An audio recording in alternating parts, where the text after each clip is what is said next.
wrap up the month of May this Friday night here at the Stafford Motor Speedway with one of my favorite nights of the year, Bonssa Tufa, AZ Roofing Kids Night, where we allow the kids to race on the front straightaway in big wheels. And we have so many of them now, we have to split it up into 2 races.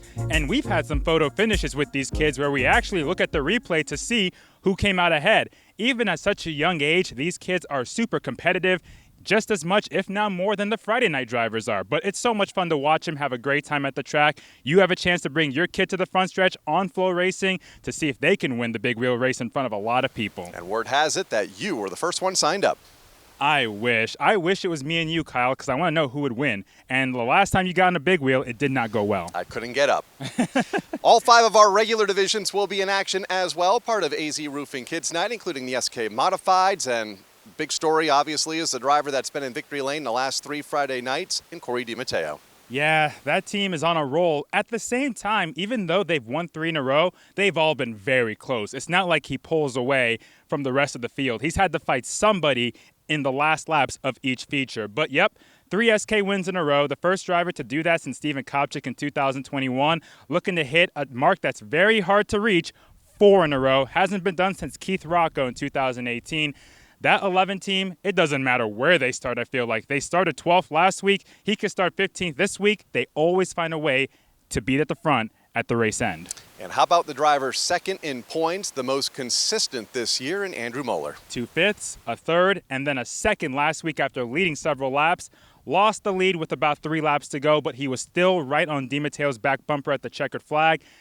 If he keeps that up, victory lane will be coming soon. That 85 team, they've always been good to start off the year. It's no different with Moeller. He's been very consistent. Just needs a little bit more to find victory lane. It's been a couple years since we've seen him win an SK race back in 2021, but it's only a matter of time. If they keep this up, they'll be in victory lane themselves. In the late models last week, it was a former limited late model champion finally getting back to late model victory lane, his first of the season. Yeah, Andrew Duran. Stafford win number 42, by the way. That's a lot of wins. Got his 4th career late model victory, past Tom Fern about halfway through the race. Tom Fern led the first half of the event, was very fast. The car fell off towards the end, but it's the most speed we've seen them show, and we'll see what they can come up with in the weeks to come. Durand got past Fern, pulled away. Nobody really had anything for him. The race went caution-free, so there was no restarts for them to bunch up and see what happened, but Durand gets the win. Gambacorta, defending champion, another podium. 4 races, 4 podiums for him. Not exactly happy with the car because he didn't win the race, but that's how race car drivers are. Paul Verrecchio got stuck in traffic early on, still made his way to 5th with a 3-wide move in turn 3 at that.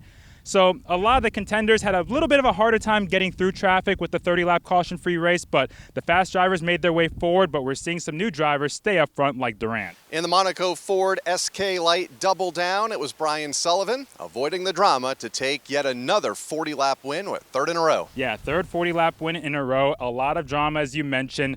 Last lap, Nick Anglaise, Meg Fuller making contact in turn 3. Anglaise got penalized for multiple counts of over-aggressive driving. Sullivan ended up with the win, a 40-lap win, which just seems normal for that team, it seems like. Different car, though, compared to last year. This is Rich Vassar's car that Sullivan ran back when he won the title in 2020. That 46 has been a podium car all year. It's his first win of the season. It won't be his last podium for sure. They've just been quietly consistent every single week. Alex Pearl finished 2nd, quietly went from 19th to 2nd. He loves those 40-lap events. He's had speed, got involved in a couple wrecks a couple weeks ago, had a clean run last week. They need more of that. Tyler Chapman was fighting for the lead, ended up in the wall, still finished 3rd with a car that was not 100%. His winning streak is gone, but his performance has not fallen off. And that's why he's the current championship point leader. All podiums, including 3 wins in the first 4 races.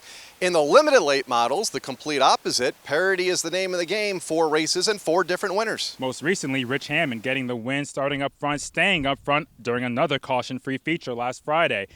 Yeah, it's been tough. Like the top contenders we talk about, like Matt Clement and Jeremy Lavoie, they've had a hard time coming through the pack. This field is pretty tight. We saw Serdell win. We saw Gary Patino finish on the podium last week, staying up front.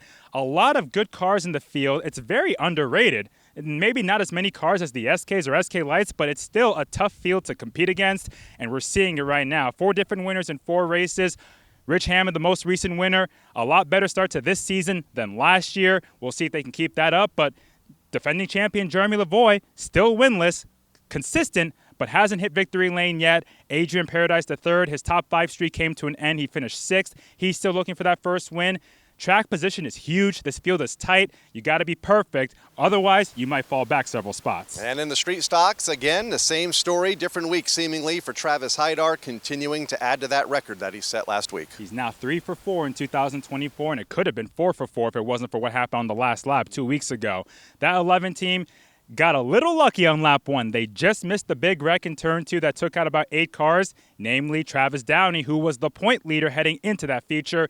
Downey did not finish the race. Tyler Trott, who's also been fast all year, did not finish as well. Haidar made his way to the front, past Bill Cody, past Jason Raymond up front. Bill Cody, best career finish of 4th, by the way. But Haidar, again, back in victory lane. It's insane. He's finished top 2 in like 12 of the last 14 races, and those 2 finishes of not in the top 2, he was leading on the last lap.